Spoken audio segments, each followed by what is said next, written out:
Hi everyone. So இன்னைக்கு நம்ம பார்க்க போறது வந்து CA into previous question papers ஓட MCQs தான் டிஸ்கஸ் பண்ண போறோம். And I am Aarthi from Shilpi's Academy. Let's start. So first case study 1 பாருங்க.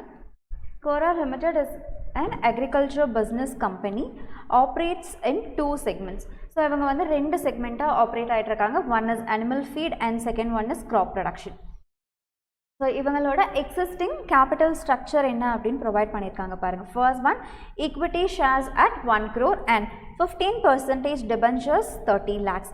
And இதுக்கு அடுத்து என்ன what they are thinking அப்படின்னா, Coral Limited is desire to expand their horizon. So business வந்து இன்னும் expand பண்ணலாம் அப்படின்னு சொல்லிட்டு நினைக்கிறாங்க. For that purpose, they are required an investment of 100 lakhs. Okay, and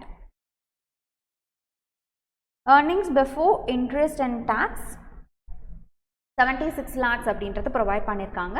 and so இவங்க வந்து ரெண்டு பிளான்ஸ் அப்படின்றத வச்சுருக்காங்க. ஃபர்ஸ்ட் பிளானில் எனக்கு தேவைப்படுற அமௌண்ட் தட் இஸ் 100 lakhஸில் 30% வந்துட்டு ஈக்விட்டி அண்ட் 70% வந்து டெப்ட். அண்ட் செகண்ட் பிளானில் என்ன சொல்லியிருக்காங்க, 10% வந்துட்டு ஈக்விட்டி அண்ட் 50% டிபென்ச்சர்ஸ் அண்ட் 40% வந்து ப்ரிஃபரன்ஸ் ஷேர்ஸ் அப்படின்னு சொல்லியிருக்காங்க.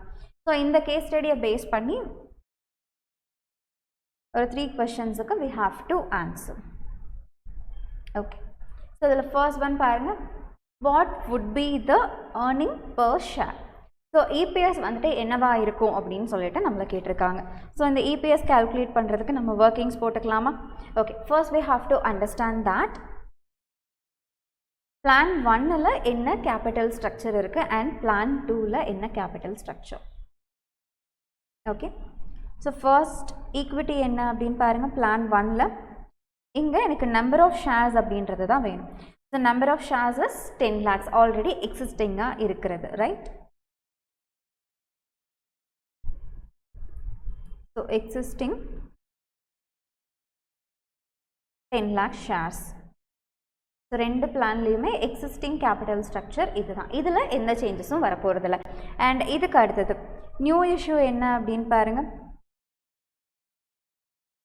என்ன சொல்லியிருக்காங்க, ஃபர்ஸ்ட் ஒன் பிளான் 1ல் 30%, 100 lakhஸில் 30% எடுத்தீங்க அப்படின்னா 30 lakhs அப்படின்றது நம்மளுக்கு வரும். கரெக்டாக 30 lakhs அப்படின்றது அமௌண்ட்டு. அண்ட் ஷேரோட ப்ரைஸ் பாருங்கள் என்ன சொல்லியிருக்காங்க, equity shares of 10 each to be issued at a premium of 15 per share. So இப்போ இந்த இடத்துல கம்ப்யூட் பண்ணும்போது ஒரு ஷேரோட ப்ரைஸு 10 அண்ட் இது கூட நான் என்ன பண்ணியிருக்கேன், ப்ளஸ் 15 ப்ரீமியம் வச்சு நான் இஷ்யூ பண்ணியிருக்கேன். ஸோ இது ரெண்டுத்தையும் ஆட் பண்ணி தான் நம்ம எடுத்துக்கணும் நம்பர் ஆஃப் ஷேர்ஸ் கம்ப்யூட் பண்ணும்போது, ரைட்? ஸோ இதை டிவைட் பண்ணி பாருங்கள். How much you are getting, 30 lakh divided by ₹25, I am getting 1,20,000. And இதே மாதிரி நான் என்ன பண்ணணும், பிளான் 2க்கும் நான் கம்ப்யூட் பண்ணணும். பிளான் 2ல் என்னோட கேபிட்டல் எவ்வளவு, 10 lakhs, 10% சொல்லியிருக்காங்க. So 100 lakhஸில் 10% is 10 lakh divided by 25, I am getting 40,000. Okay, so இது வந்து நான் நியூவாக இஷ்யூ பண்ண ஷேர்ஸ். ஸோ இப்போ டோட்டல் ஷேர்ஸ் என்ன அப்படின்னு எழுதிக்கலாமா, 10 lakh plus 1,20,000, that is 11,20,000 and இங்கே 10,40,000. சரிங்களா? ஸோ இது வந்து ஈக்விட்டியோடது நம்பர் ஆஃப் ஷேர்ஸ் என்ன, எக்ஸிஸ்டிங் என்ன, நியூ என்னன்றது நம்ம ஃபைண்ட் அவுட் பண்ணியாச்சு. Then I have to calculate the டெப்ட், கால்குலேஷன் ஆஃப் டெபென்ச்சர் இன்ட்ரெஸ்ட். ஓகேங்களா? ஸோ ஓல்டு என்ன கொடுத்துருக்காங்க அப்படின்னு பாருங்க, 30 lakhs கொடுத்துருக்காங்க and interest rate is 15%. So 30 lakh into 15%. So I'm getting around 4,50,000. இது என்னோட old, right? And new debt அப்படின்னு பார்த்தீங்கன்னா இங்கே நீங்கள் பர்சன்டேஜ் எடுக்கும்போது 70 lakhs அப்படின்றது வரும் அண்ட் இங்கே 50 lakhs. அண்ட் இன்ட்ரெஸ்ட் ரேட் வந்து எனக்கு 13% சொல்லியிருக்காங்க, ரைட்? ஸோ அந்த இன்ட்ரெஸ்ட்டை நான் கம்ப்யூட் பண்ணிக்கிறேன். ஸோ இதை கம்ப்யூட் பண்ண அப்படின்னா I am getting 9,10,000 and here it is 6,50,000, right? Okay. So now I have to prepare the income statement.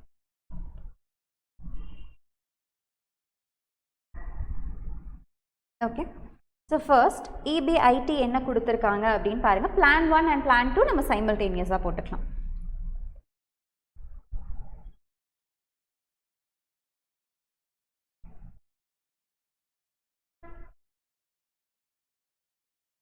Okay. EBIT எவ்வளோ சொல்லியிருந்தாங்க? It is 76 lakhs, right? So 76 lakh ரெண்டு பக்கமும். And in this I have to reduce the interest. So இப்போ இங்கே interest calculate பண்ணி பாருங்க. 4,50,000 அப்படின்றது ரெண்டு பிளானுக்கும் காமனாக நீங்கள் எடுத்துக்கணும் and 9,10,000 இது ரெண்டுத்தையும் ஆட் பண்ணுங்க. So I'm getting 13,60,000 and 11 lakh, right? So the minus பண்ணும்போது I'm getting 62,40,000 and 65 lakh as my EBT, earnings before tax. Then I have to reduce tax at 30%. So 62,40,000 la 30% அப்படினா tax நம்ம calculate பண்ணோம். So calculate பண்ணோம்னா I'm getting 18,72,000 and here it is 19,50,000. So the minus பண்ணோம்னா எவ்வளவு வருது அப்படினு பாருங்க.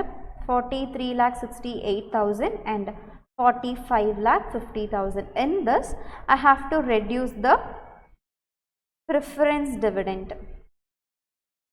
So எனக்கு plan 1 ல preference பத்தி எதுவுமே பேசல and plan 2 ல என்ன சொல்லிருக்காங்க 40% வந்துட்டு preference and அதோட interest என்ன சொல்லிருக்காங்க 7.15%. So இப்போ 40 lakhs into 7.15% அப்படி நான் போட்டேன்னா I am getting 2,86,000.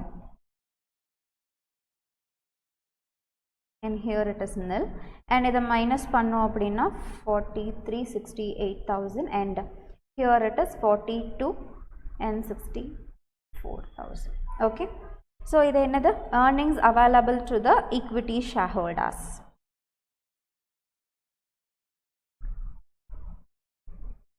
Equity shareholders, right?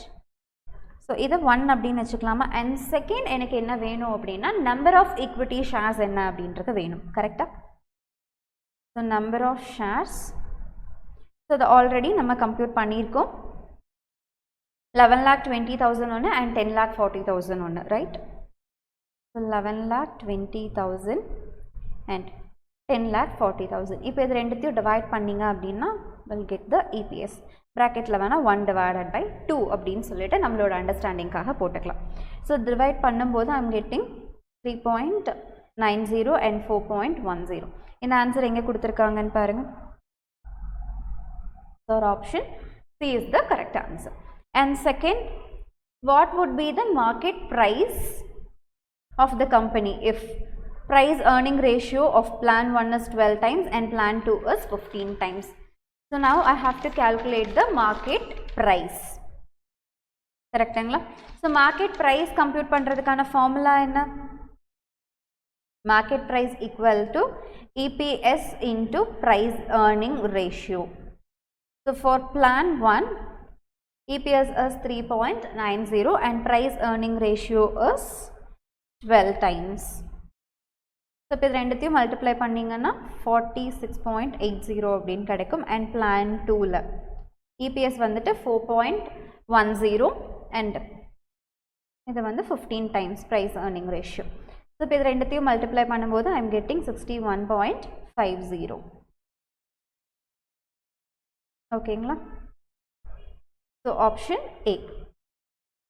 Next, third question பாருங்க. What would be the financial break-even point in plan 1 and plan 2 அப்படின்னு கேட்டிருக்காங்க. So now I have to find out the BEP. So financial break-even point கண்டுபிடிக்கும் போது நம்மளுக்கு ஃபிக்ஸ்டா என்னென்ன expenses இருக்கு அப்படின்றத பார்க்கணும். So fixed expenses in the sense interest and preference dividend. இது ரெண்டும் தான் நம்ம கம்ப்யூட் பண்ணுறதுக்கு எடுத்துப்போம் கரெக்டுங்களா. அண்ட் ஃபர்ஸ்ட் பிளானில் பார்க்கும்போது எனக்கு என்ன மட்டும்தான் இருக்குது இன்ட்ரெஸ்ட் அப்படிங்கிறது மட்டும்தான் இருக்குது. So interest is 13,60,000. ஸோ அதை அப்படியே எடுத்துக்கலாமா? ஸோ 13,60,000 அண்ட் ஆட்டோமேட்டிக்காக இன்னொரு ஒன்று நான் அப்படியே செலக்ட் பண்ணிக்கிறேன். இல்லை எனக்கு கால்குலேஷன் போடணும் அப்படின்னா நான் செகண்ட் பிளானுக்கு ஃபார்முலா சப்ஸ்டியூட் பண்ணிக்கலாமா? Interest plus preference dividend divided by 1 minus tax அப்படின்றது நம்ம எடுத்துப்போம். சரிங்களா? அண்ட் இந்த இடத்துல இன்ட்ரெஸ்ட் அப்படின்றத காமனாக வச்சுக்கோங்க. ரைட்? ஸோ இன்ட்ரெஸ்ட் எவ்வளோ சொல்லியிருக்காங்க? நியூ இன்ட்ரெஸ்ட்டை மட்டும் இந்த இடத்துல கம்ப்யூட் பண்ணிக்கோங்க. It is 6,50,000 plus preference dividend எனக்கு என்ன சொல்லியிருக்காங்க? 2,86,000 சொல்லியிருக்காங்க. இதை வந்து நான் டேக்ஸ் டிவைட் பண்ணணும். ஸோ 0.70.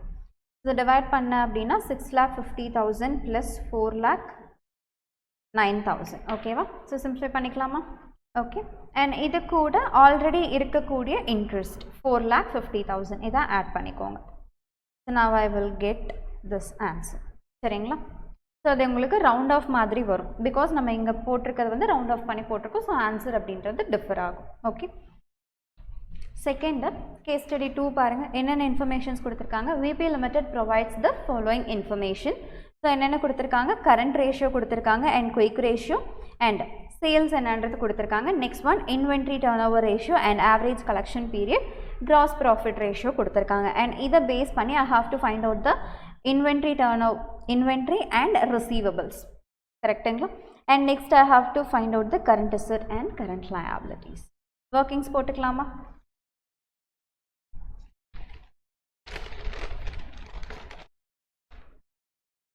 ஃபர்ஸ்ட் ஒன்,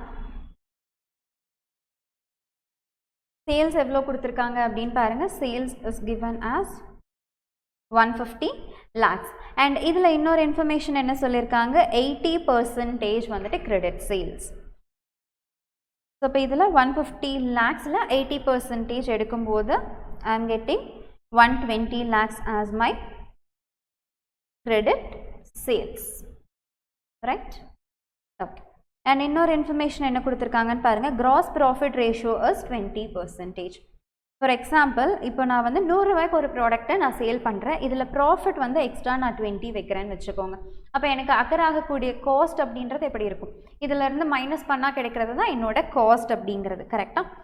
ஸோ இப்போ 100 மைனஸ் தட் 20. அந்த ப்ராஃபிட்டை நான் என்ன பண்ண போகிறேன்? மைனஸ் பண்ணேன் அப்படின்னா I will get the cost. So 80%. So இந்த 80% எதுலேருந்து நான் கம்ப்யூட் பண்ணணும்? என்னுடைய சேல்ஸில் 80% ஆஃப் சேல்ஸ். அகெயின் 120 lakhs அப்படின்றது என்னோட காஸ்ட் ஆஃப் குட்ஸ் சோல்டாக கிடைக்கும். சரிங்களா? ஸோ இப்போ இன்வென்ட்ரி ரிசீவபிள்ஸ் கால்குலேட் பண்ணிடலாமா? First one inventory. So inventory turnover ratio என்னன்னு அவங்க கொடுத்துருக்காங்களா? 6 times அப்படின்னு சொல்லிட்டு. ஸோ அதுக்கான ஃபார்முலா என்ன? Inventory turnover ratio equal to cost of goods sold divided by average inventory அப்படின்றது தான் நம்மளோட ஃபார்முலா. ரைட்? ஓகே.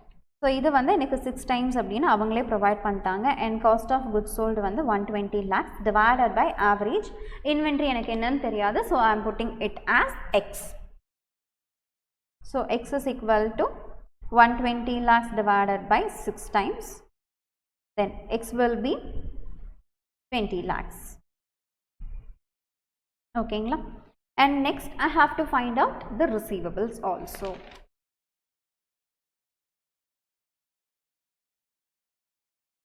receivablesல என்ன சொல்லிருக்காங்கன்னு பாருங்க. average collection period எனக்கு என்னன்னு தெரியும். ஸோ இப்போ இதை பேஸ் பண்ணி போட்டுக்கலாமா? ஸோ கலெக்ஷன் பீரியட் கண்டுபிடிக்கிறதுக்கான அந்த ஃபார்முலா எடுத்து நான் ப்ரொசீட் பண்ணுறேன். So collection period equal to debtor divided by credit sales into 12 month. Okay. And collection period வந்துட்டு 2 monthன்னு சொல்லியிருக்காங்க. அண்ட் டெப்டார்ஸ் எனக்கு என்னன்னு தெரியாது. ஸோ நான் எக்ஸ் அப்படின்னு வச்சுக்கிறேன். அண்ட் கிரெடிட் சேல்ஸ் எனக்கு தெரியும். It is 120 lakhs into 12 month. So இங்கே இருக்க மந்த்தும் கேன்சல் ஆகிடும். அண்ட் இதை சப்ஸ்டியூட் பண்ணும்போது X is equal to 120 lakhs into 2 divided by 12. So X வந்து எனக்கு 20 lakhs அப்படின்னு கிடைக்கும். சரிங்களா? ஸோ இப்போ என்ன answer? Option A. Second one என்ன கொடுத்துருக்காங்க?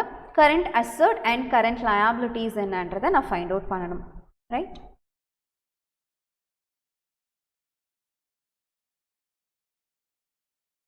1 second. Current ratio என்ன கொடுத்திருக்காங்கன்னு பாருங்க.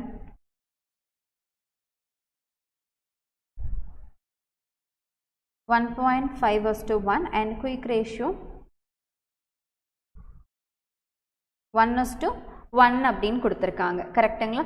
ஸோ அப்போ இதுக்கான டிஃப்ரென்ஸ் என்ன? 0.5 அப்படின்னு நான் எடுத்துக்கலாமா? அப்போ இந்த 0.5 இது என்னது? என்னோட இன்வென்ட்ரிஸாக இருக்கலாம், மேபி குயிக் அசர்ட்ஸாக இருக்கலாம். கரெக்டுங்களா?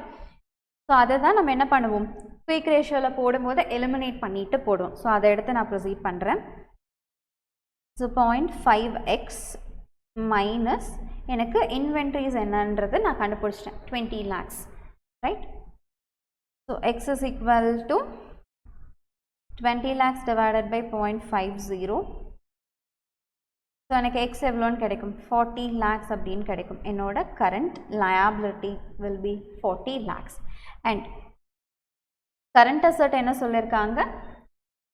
1.5 times அப்படின்னு சொல்லியிருக்காங்க. இன்டூ கரண்ட் லயபிலிட்டிஸ் போட்டுக்கலாம். ஸோ 40 lakhs இன்டூ 1.5 போட்டிங்கன்னா you will get 60 lakhs as your answer. So இப்போ இந்த option current assets 60 lakhs and current liabilities 40 lakhs. Option C is the right answer. So இது மாதிரி இன்னும் வீடியோஸ் பார்க்கணும் அப்படின்னா ஷில்பீஸ் அகாடமி சேனலை சப்ஸ்கிரைப் பண்ணி வச்சுக்கோங்க. அண்ட் இந்த மெட்டீரியலோட சாஃப்ட் காப்பி வேணும் அப்படின்னா எங்களோட டெலகிராம் சேனல் அவைலபிளாக இருக்குது. ஸோ அங்கேருந்து எடுத்துக்கோங்க. தேங்க்யூ.